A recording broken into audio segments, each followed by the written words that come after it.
우리들에게 있어서 가장 큰 어려움은 무엇일까? 제가 말씀을 준비하면서 생각하다가 이것이 우리들에게 있어서 어려움 중에 하나일 수 있겠다 생각이 드는 것이 걱정하지 않는 것, 근심하지 않는 것.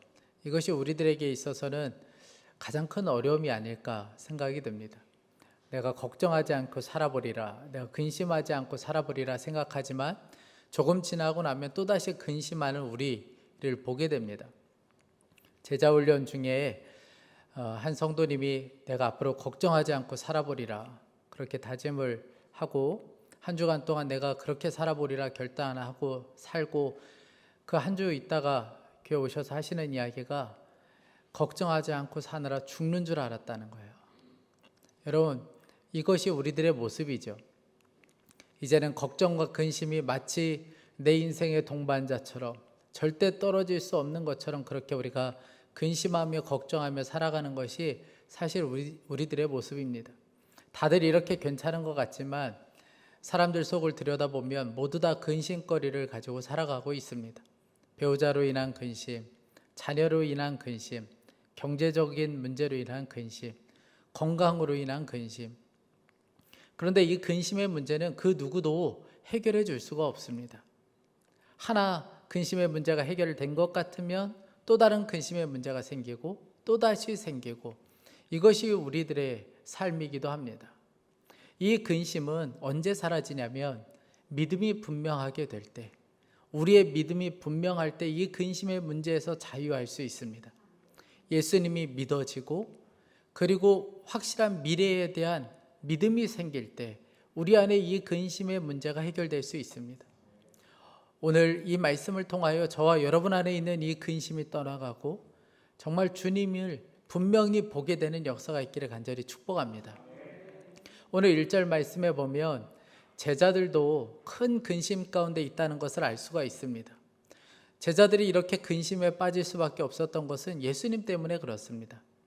예수님께서 말씀하시는 것마다 제자들로 하여금 근심하게 만들었기 때문에 그래요. 요한복음 13장 33절에 보면 예수님께서 제자들에게 내가 곧 이제 떠날 것에 대해서 말씀하셨습니다. 그리고 또 베드로가 내가 끝까지 예수님과 함께 하겠다고 했을 때 네가 지금은 내가 가는 곳 따라올 수 없겠다고 말씀하셨어요. 게다가 제자들 중에 가룟 유다는 이제 예수님을 팔려고 그 자리를 먼저 떠나갔습니다. 그러니 되어지는 상황들도 예수님의 말씀도 하나같이 제자들을 근심하게 만드는 거예요. 두렵게 만드는 겁니다. 초조하게 만드는 거예요. 이 제자들의 마음을 너무나도 잘 아셨던 예수님께서 오늘 1절 말씀에 제자들을 향하여 말씀합니다. 너희는 마음에 근심하지 말라. 하나님을 믿으니 또 나를 믿으라. 여러분, 주목해서 봐야 될 것은 근심이 없겠다고 말씀하지 않으셨다는 거예요.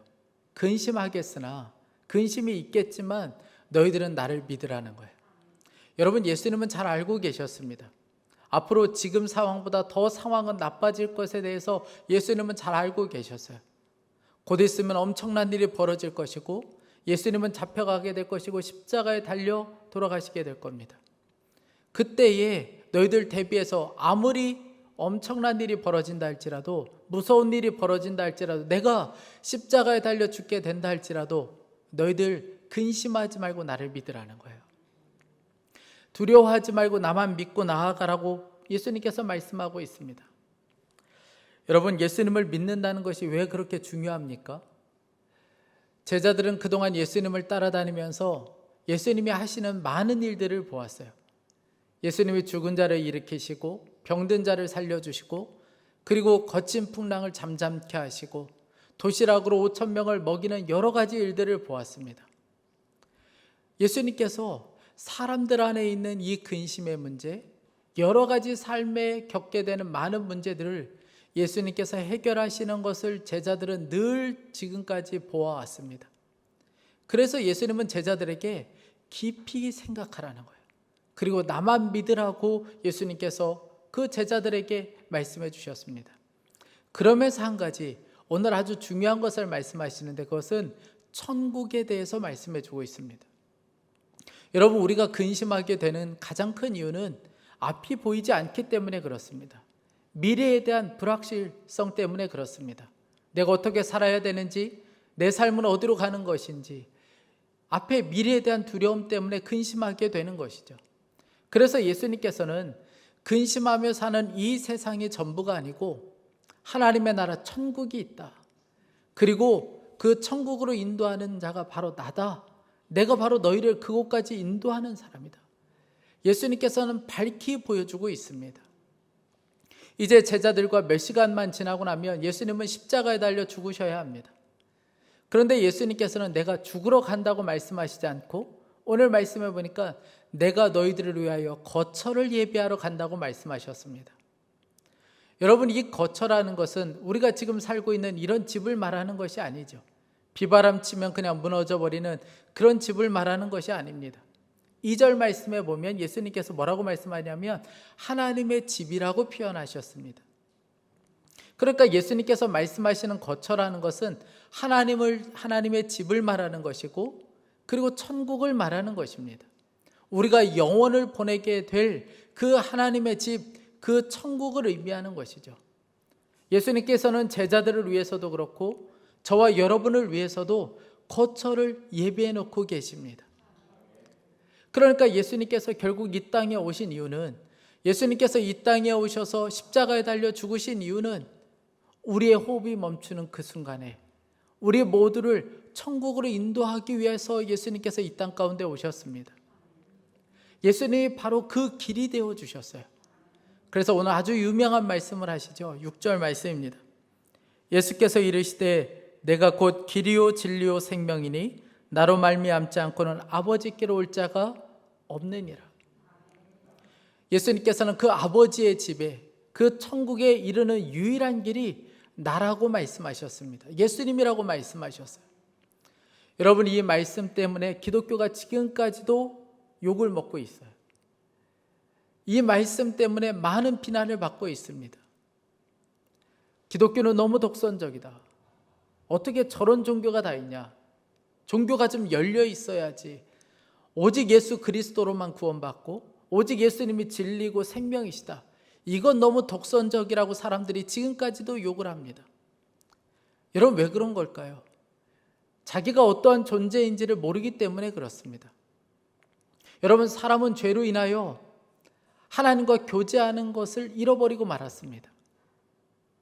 사람들은 죄로 인하여 하나님이 어떠한 분이신지 그 지식을 잃어버리고 말았어요.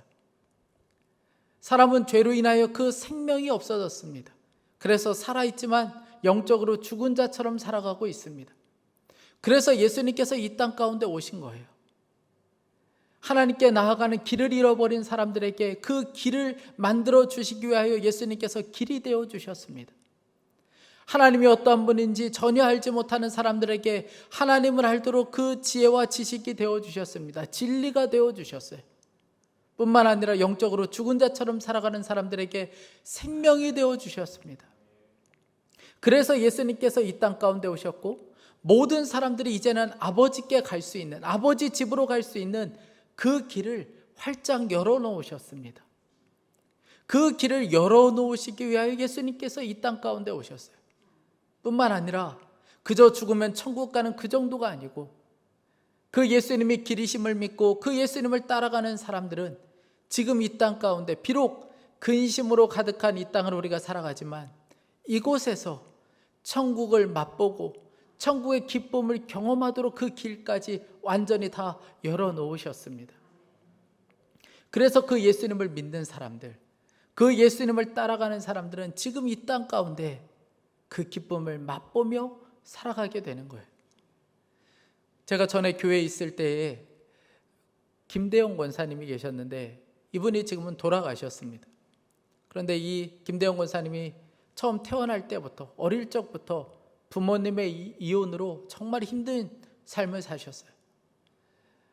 누구도 돌봐줄 사람이 없으니 자기 마음대로 그냥 육신이 이끈 대로 살다 보니까 음란한 삶을 살았고 대마초에 빠져 살기도 했습니다. 결혼하고도 이 삶이 바뀌지가 않는 거예요. 결혼해서 아내가 있음에도 불구하고 다른 살림을 차려서 불륜에 빠지기도 했습니다. 이 권사님 마음 안에는 어떤 마음이 있냐면 이렇게까지 하면 이 여자랑 내가 헤어질 수 있겠다, 이런 생각이 있었던 것 같아요. 그런데 그 아내가 내가 아무리 당신이 그런다 할지라도 이혼을 할 수 없고 내가 당신을 용서합니다, 그렇게 나오는 거예요. 이 권사님 마음 가운데 내 아내가 믿는 예수님은 도대체 어떤 분일까? 도대체 우리 아내가 믿는 예수님은 어떤 분이시기에 우리 아내가 이러한 삶을 사는 걸까? 기가 막힌 거예요. 그래서 이 권사님이 그날 즉시로 교회를 갔어요. 그런데 그날, 처음 교회 간 그날 예수님께 완전히 붙잡히게 됩니다. 지옥의 문턱까지 갔던 그 권사님이 하나님의 백성이 돼요. 그때 하나님으로부터 너 이제 중국의 나환자들을 섬기는 그곳으로 떠나가라, 중국 나환자촌을 섬기는 사람으로 떠나라고 하나님께서 말씀하세요. 그래서 열심히 준비합니다. 중국에 선교사로 가기 위하여 열심히 준비해요. 그런데 그렇게 준비하다가 대장암이 자신에게 있다는 것을 알게 돼요. 그런데 이 권사님이 대장암에 걸렸다는 것을 알았음에도 불구하고 전혀 두려워하지 않는 거예요. 근심하지 않는 거예요. 그리고 열심히 준비해서 중국으로 떠납니다. 그런데 결국 중국에 갔다가 얼마 지나지 않아서 이 병이 너무 중해져서 결국 한국으로 다시 돌아오게 되었어요. 그런데 돌아가실 때까지 늘 전도하는 삶을 사시다가 마지막을 맞이했습니다. 여러분, 권사님은 어떻게 이러한 삶을 살 수 있었던 걸까요? 대장암에 걸려서 얼마 남지 않았다는 그 상황 속에서도 어떻게 이렇게 두려워하지 않고 근심하지 않을 수 있었던 걸까요? 그것은 천국에 대한 소망 때문에 그렇습니다. 예수님을 통하여 그 천국의 문이 밝히 열렸기 때문에 그렇습니다. 고린도전서 15장 말씀에 보면 사도 바울이 고린도 교회 성도들에게 부활에 대해서 자세히 설명합니다. 15장을 보면 내내 부활에 대해서 고린도 교회 성도들에게 이야기해요. 그러다가 마지막에 이 고린도 교회 성도들에게 사도 바울이 이렇게 권합니다. 고린도전서 15장 58절 말씀이에요. 그러므로 나의 사랑하는 형제자매 여러분, 굳게 서서 흔들리지 말고 주님의 일을 더욱 많이 하십시오. 여러분이 아는 대로 여러분의 수고가 주님 안에서 헛되지 않습니다. 사실 이 말씀을 고린도 교회 성도들이 지키는 것은 어려운 일이었습니다. 당시 고린도 지역은 음행으로 가득했어요. 우상 숭배로 가득했습니다. 그런데 이 문화가 결국 교회까지 침투했어요. 그래서 교회 안에도 음행이 있고 다툼이 벌어지기 시작했습니다. 성도들의 이 신앙생활은 결국 종교 생활에 불과했어요. 껍데기만 남은 형식적인 종교 생활에 불과했습니다. 그래서 사도 바울이 이 고린도 교회 성도들을 보면서 그렇게 살지 말라는 거예요. 부활이 있고 천국이 있다는 것을 분명하게 믿고 주의 일에 힘쓰는 자가 되어야 한다, 그렇게 지금 권하고 있는 겁니다. 다니엘 12장 말씀에도 보면 다니엘 12장 1절에 개국 이래로 정말 엄청난 환란이 벌어질 것에 대해서 예언해 주세요. 지금까지 이런 환란이 없을 정도로 엄청난 환란이 있을 것이라는 것을 예언합니다. 그리고 다니엘 12장 2절에 보면 티끌 가운데 일어나 영생을 얻을 사람이 있다고 예언하세요. 다니엘 12장 2절입니다. 땅의 티끌 가운데서 자는 자 중에서 많은 사람이 깨어나 영생을 받는 자도 있겠고 수치를 당하여서 영원히 부끄러움을 당할 자도 있을 것이며, 이 영생에 대한 말씀을 하신 후에 다니엘에게, 이제 고령이 된 다니엘에게 이렇게 이야기합니다. 9절이에요. 그가 이르되 다니엘아 갈지어다. 또 13절에 너는 가서 마지막을 기다리라. 이는 내가 평안히 쉬다가 끝날에는 내 몫을 누릴 것임이라. 이게 어떤 말씀이냐면, 다니엘아 이제 마지막 때가 다가오고 있다. 그러나 영생이 있다는 것을 기억하고 너 끝까지 사명의 길을 걸어가라는 거예요. 여기서 지체하지 말고 계속해서 이 사명의 길을 걸어가라는 겁니다. 그 영생을 기억하며 이 길을 계속해서 가라는 것이죠. 저는 목회를 하다 보니까 묵묵히 힘든 중에서도 순종의 길을 걸어가는 많은 성도들을 만날 때가 있습니다. 남편이 이제 3개월밖에 남지 않았다는 소식을 듣고 그 남편을 정말 지극정성으로 사랑으로 섬기는 권사님도 보았고, 그렇게 사업하다가는 진짜 망할 수 있다. 그런 이야기 들었음에도 불구하고 하나님의 말씀대로 기업을 이끌어가는 성도님도 보았습니다. 우울증과 조울증으로 심각한 병 중에서도 예수님밖에 소망 없다는 믿음으로 끝까지 예수님 붙잡고 나가는 성도들도 만났습니다.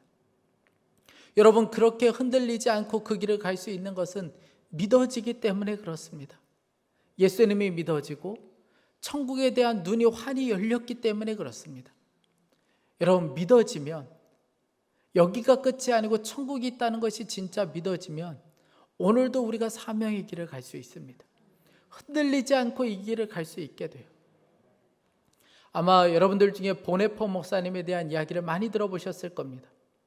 이 보네포 목사님이 1939년에 영국을 떠나서 자기 나라 독일로 떠나가게 돼요. 독일로 가는 배에 자기 몸을 싣고 그리고 독일로 가게 됩니다. 이 보네포 목사님이 독일로 간 이유가 있어요.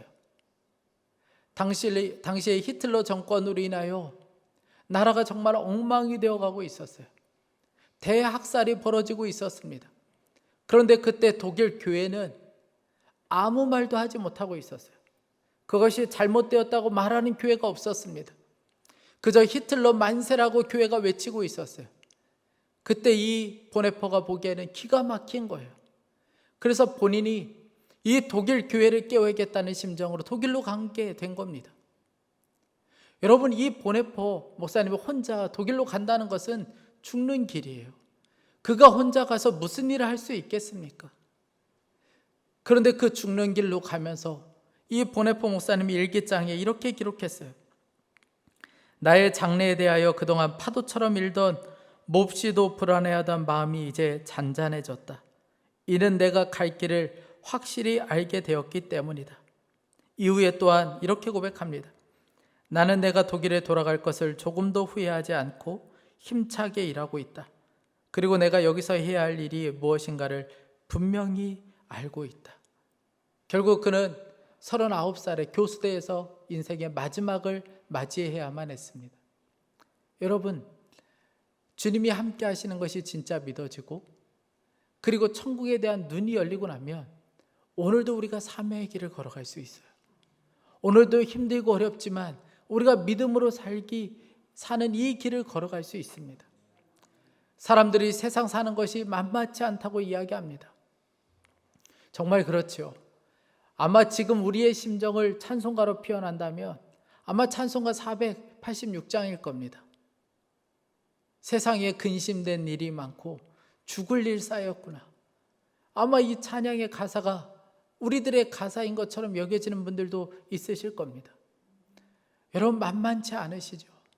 근심되는 일도 많고 정말 힘들고 괴로운 일이 많죠. 여러분, 그런데 한 가지 기억해야 될 것이 있습니다. 우리의 부르심은 십자가로의 부르심이라는 거예요. 예수님께서 제자들을 부르실 때에 십자가를 지고 나를 따르라고 말씀하셨습니다. 너희들이 이제 편한 길 갈 것이다. 고생하지 않을 것이다. 너희들 이제 탄탄대로가 열릴 것이다 라고 말씀하신 것이 아니고 고생하는 길을 갈 것이다. 힘들 것이다. 어려울 것이라고 예수님께서는 말씀하셨습니다. 여러분, 그렇다면 누가 예수님을 믿겠습니까? 그런 길이라면 누가 예수님의 제자가 되려고 하겠어요? 여러분, 그럼에도 불구하고 그 예수님이 가신 그 길을 따라가는 제자들이 있습니다. 힘들고 어렵지만 오늘도 그 길로 가는 사람들이 있어요. 누구입니까? 천국이 열린 사람들. 천국을 바라보는 눈이 열린 사람은 오늘도 그 길로 걸어가게 되어 있습니다. 사랑하는 성도 여러분, 여러분들 중에 요즘 일은 너무나도 많고 근심되는 일들은 너무나도 많은데 이상하게 마음이 평안하신 분이 있습니까? 잘 가고 계신 거예요. 여러분들 일은 너무나도 많은데 천국이 밝게 보이는 분이 있습니까? 그분도 잘 가고 계신 거예요. 길 대신 예수님을 따라 지금 잘 가고 계신 겁니다. 여러분, 예수님이 믿어지면 우리 안에 있는 이 근심이 벗어지기 시작합니다. 제 이야기를 하는 것이 너무나도 죄송하지만 저는 오늘 말씀을 준비하는 가운데 제가 요즘 가장 큰 근심은 무엇일까? 제 안에 있는 가장 큰 근심은 무엇일까를 고민하게 되었습니다. 저에게 있어서 가장 큰 근심은 요즘 아버지의 일이 저에게는 가장 큰 근심이에요. 병원에 누워 계시는 그 아버지의 모습을 보는 것이 저에게는 너무나도 낯설어요. 늘 강하셨고 늘 당당하셨던 아버지셨기 때문에, 그리고 한 번도 아파서 누워 계신 것을 본 적이 없었기 때문에 지금 그렇게 병원에 누워 계시는 것을 보는 그 마음이 참 안타깝습니다. 몇 번의 수술을 걸치고, 그리고 이제는 거동할 수도 없게 되었고 몸을 움직일 수도 없는 그 상태로 그저 병원에 누워 계시는 그 아버지를 보는 아들로서의 마음이 참 많이 어려워요. 그런데 이런 아버지를 보면서 제가 어느 날 고린도전서 15장 말씀을 묵상하는 가운데 감사가 터진 적이 있습니다. 고린도전서 15장 51절 52절 말씀이에요. 보라, 내가 너희에게 비밀을 말하노니 우리가 다 잠잘 것이 아니요 마지막 나팔의 순식간에 홀연히 다 변화되리니 나팔 소리가 나매 죽은 자들이 썩지 아니할 것으로 다시 살아나고 우리도 변화되리라. 그저 이런 몸으로 평생을 살아야 한다면 그것은 본인에게도 고통스럽고 그것을 지켜보는 가족들에게도 너무나도 고통스러운 일일 겁니다. 그런데 그렇지 않다는 거예요. 아담 안에서 있는 모든 사람들은 죽게 되겠지만 예수 그리스도 안에 있는 사람들은 썩지 않을 몸으로 다시 변화될 거라는 거예요. 제가 이 말씀을 묵상하다가 아멘으로 붙잡았어요. 이 말씀이 제 심령 가운데 들어오는 순간에 제 안에 사로잡고 있던 근심이 벗어지는 것을 경험하게 되었습니다. 최근에 한 2번 정도 위급한 상황이 있었어요. 이제 진짜 끝이구나. 이제 우리가 완전히 이별하게 되는 것이구나. 그 2번 정도의 위급한 상황이 있었습니다. 그때 제가 그날 일기에 이렇게 적었습니다. 아버지를 위해 기도하며 천국 소망에 대해 생각하게 됩니다. 주님이 계시지 않고 천국도 없다면 아버지는 세상에서 가장 불쌍한 사람입니다. 그러나 주님이 계시기에 가장 행복한 분이십니다. 천국이 있어 복이 있으신 분이십니다. 제 생각이 여기까지 정리가 되니까 더 이상 마음 안에 근심이 없는 거예요. 천국이 있고 주님이 함께 하신다는 것이 진짜 믿어지니까 더 이상 제 안에 이것 때문에 두려워하거나 염려가 되지 않게 되는 거예요. 그러면서 제가 2018년도에 아버지가 처음 병원 투병 생활할 때에 제가 처음으로 드렸던 그 기도가 생각이 났습니다. 사랑하는 주님, 다 잊어버려도 예수님만 잊어버리지 않게 해주십시오. 다 잊어버려도 예수님만 잊어버리지 않게 해주십시오. 사랑하는 성도 여러분, 그러면 충분하지 않겠습니까? 예수님 잊어버리지 않으면 그것이면 충분하지 않겠습니까? 그분이 길이고 진리고 생명이시니까. 여러분, 오늘 말씀을 통하여 우리는 예수님이 저와 여러분을 얼마나 사랑하는지를 볼 수 있어야 합니다. 오늘 이 말씀을 읽으면 읽을수록 마치 결혼식을 생각나게 하는 말씀이에요. 예수님께서는 우리를 위하여 거처를 예비하신다고 하셨습니다.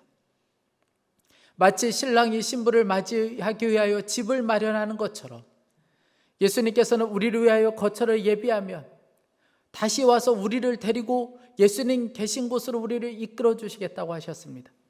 오늘 3절이에요. 가서 너희를 위하여 거처를 예비하면 내가 다시 와서 너희를 내게로 영접하여 나 있는 곳에 너희도 있게 하리라. 사랑하는 성도 여러분, 가장 까다로운 결혼식이 유대인의 결혼식이라고 그래요. 마음에 드는 이 신부에게 신랑이 그 집까지 갑니다. 그리고 그 집에서 부모님의 허락을 받게 되고, 그리고 그 집에서 정혼을 해요. 약혼을 합니다. 모든 정혼이 끝나면 이 신랑이 신부만 그 집에 남겨놓고 떠나가게 돼요. 그러면서 약속합니다. 내가 다시 오겠다고 약속해요. 내가 집을 마련해 놓으면 그때 와서 데려가겠다고 약속합니다. 그러나 언제 오겠다는 정확한 날짜는 이야기하지 않아요. 그냥 그렇게만 하고 떠나요. 그리고 그 아내와 함께 살 그 신부를 맞이할 집을 마련하게 됩니다. 그리고 다 준비가 되면 다시 가서 그 아내를 데리고 와요. 여러분, 이것은 신랑 되신 예수님과 신부된 우리들의 이야기입니다. 예수님께서 우리를 위하여 거처를 예비하시겠다는 것은 예수님이 우리를 보실 때 신부로 보신다는 거예요. 여러분, 이 사실이 믿어지십니까? 우리는 예수님의 신부 될 자격이 전혀 없는 사람들이에요. 우리가 우리 자신을 잘 알잖아요. 우리가 어떻게 예수님의 신부가 될 사람입니까? 그런데 예수님께서는 우리를 그렇게 신부로 보신다는 거예요. 여러분, 그것을 어떻게 확신할 수 있을까요? 십자가가 그것을 말해주는 거예요.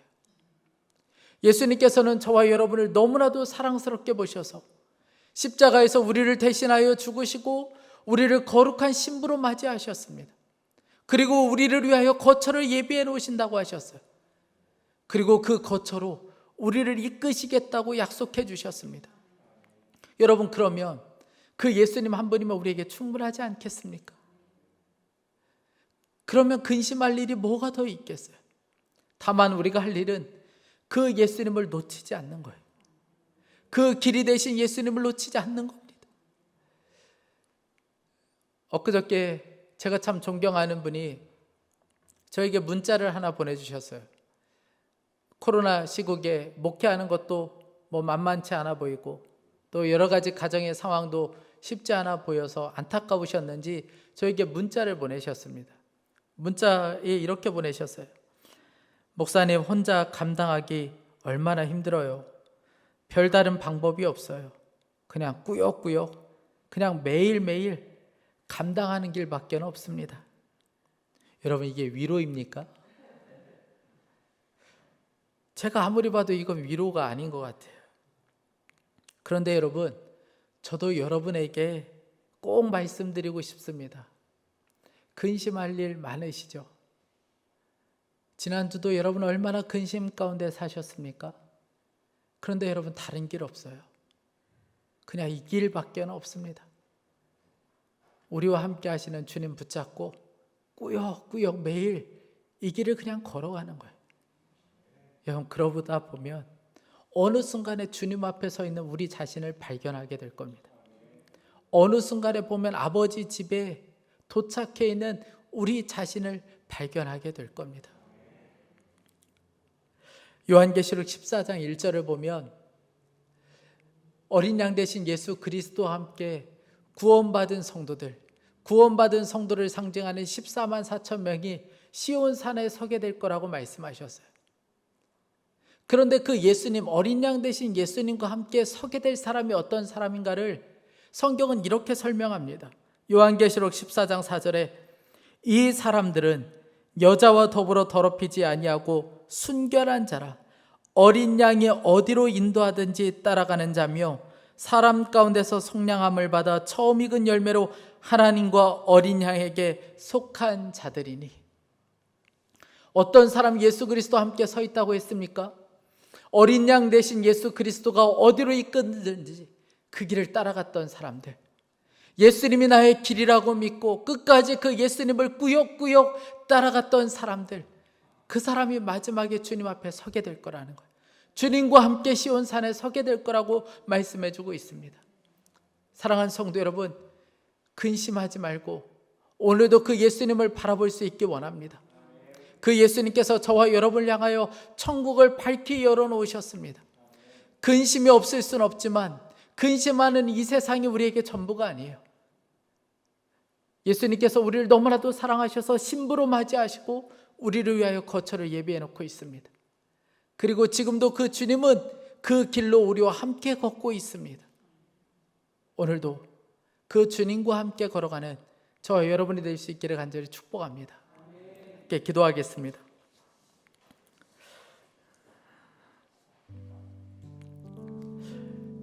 우리 이 시간에 함께 간절한 마음으로 기도하겠습니다.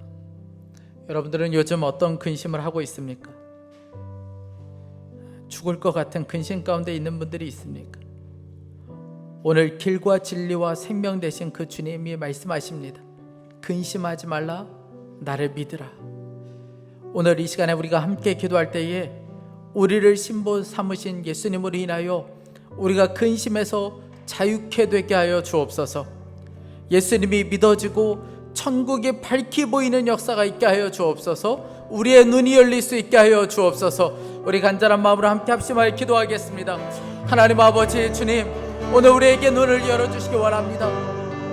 하나님 아버지, 근심이 너무나도 많은 이 땅 가운데 우리가 살아가겠습니다. 하나님 아버지, 오늘도 우리가 하나님 아버지 매 순간마다 근심하며 살 수밖에 없는 우리들, 하나님 아버지, 그러나 근심하지 말라, 나를 믿으라고 말씀하신 하나님, 우리에게 하나님 아버지 그 눈이 열릴 수 있도록 인도하여 주옵소서. 하나님 아버지, 근심이 많은 이 땅 가운데 우리가 살지만 하나님 아버지 천국을 여신 예수 그리스도, 우리를 하나님 아버지 거룩한 신부라고 불러주시는 예수님, 하나님 아버지 그 주님을 바라보는 눈이 열릴 수 있게 하여 주옵소서. 하나님 아버지, 우리에게는 예수님밖에 소망이 없습니다. 하나님 아버지, 주님만 붙잡고 하나님 이 길을 걸어가게 하여 주옵소서. 오늘도 묵묵히 꾸역꾸역 하나님 아버지 길 대신 예수님을 붙잡고 나갈 수 있게 하여 주시고, 하나님 아버지 주님이 우리에게 길 대심을 믿고 우리의 생명 되심을 믿고 하나님 아버지 이 길을 걸어갈 수 있도록 인도하여 주십시오. 하나님 아버지, 근심이 많은 이 땅 가운데 살지만 하나님 아버지 주님, 우리가 근심으로부터 자유케 되게 하여 주옵소서. 하나님 아버지, 가정 안에 여러 가지 근심이 있고 예배하는 이 시간에도 하나님 아버지 말할 수 없는 근심 가운데 있지만 하나님 아버지 주님, 우리 안에 이 근심이 벗어지게 하여 주십시오. 하나님 아버지 주님으로 인하여 하나님 자유케 되게 하여 주시고 주님을 바라보는 눈이 열릴 수 있게 하여 주십시오. 사랑하는 모든 성도들에게 오늘 이 눈이 열릴 수 있게 하여 주십시오. 하나님 아버지, 이 눈이 열리고 하나님 아버지 주님을 바라보며 우리 앞에 열려있는 천국을 바라볼 수 있도록 주님, 우리로 하여금 눈이 열릴 수 있게 하여 주십시오. 하나님 아버지, 주님 한 분이면 충분합니다. 하나님 아버지, 우리에게 주님 한 분이면 충분하겠습니다. 우리가 더 이상 두려워하지 않고 하나님 이 길을 걸어가게 하여 주옵소서. 하나님 주님 인도하여 주시기 원합니다. 하나님 주님 붙잡아 주소서. 오 주님 역사하여 주십시오.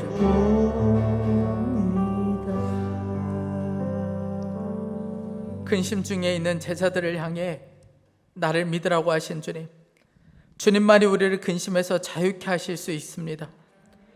그 예수님을 믿는 믿음으로 우리로 하여금 이 근심에서 일어서게 하여 주옵소서. 우리 안에 있는 근심이 떠나가게 되길 원합니다. 우리 안에 근심이 떠나고 하나님 천국의 그 기쁨과 평안이 우리 안에 회복되게 하여 주옵소서. 하나님, 오늘 이 시간에 우리로 하여금 눈을 열어주시기 원합니다. 그저 이 땅만을 바라보며 그저 근심 가운데 살아가는 우리로 하여금 주님이 예비하신 하나님 그 천국을 바라보는 눈이 열릴 수 있게 하여 주옵소서. 하나님, 우리 같은 자가 어떻게 하나님 신랑 되신 주님께 신부가 될 수 있겠습니까? 생각하면 생각할수록 하나님 은혜라고 밖에는 설명할 수 없겠습니다. 하나님, 우리를 거룩한 신부로 불러주셔서 감사합니다. 우리를 위하여 거처를 준비해 놓으셔서 감사합니다. 하나님, 그때를 바라보게 하여 주십시오. 하나님, 이 땅에서 그 천국을 누리며 살게 하여 주옵소서.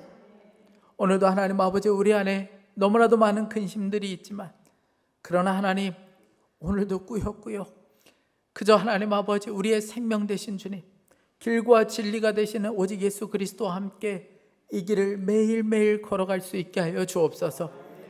흔들림 없이 오늘도 길 되신 주님 함께 따라가게 하여 주옵소서. 사랑하는 주님, 간절한 마음으로 기도합니다.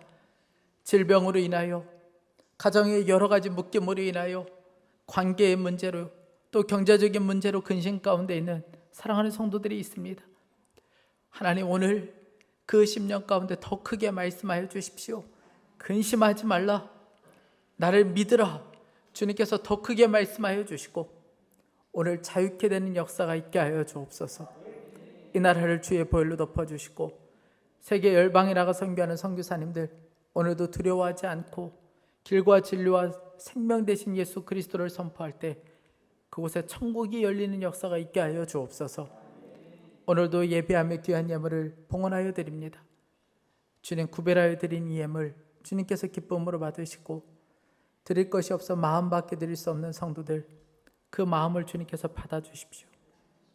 하나님, 주님 앞에 간절한 마음으로 기도합니다.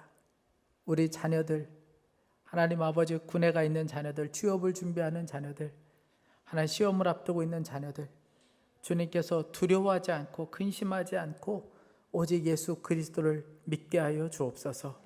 감사합니다. 주 예수 그리스도의 이름으로 기도했습니다.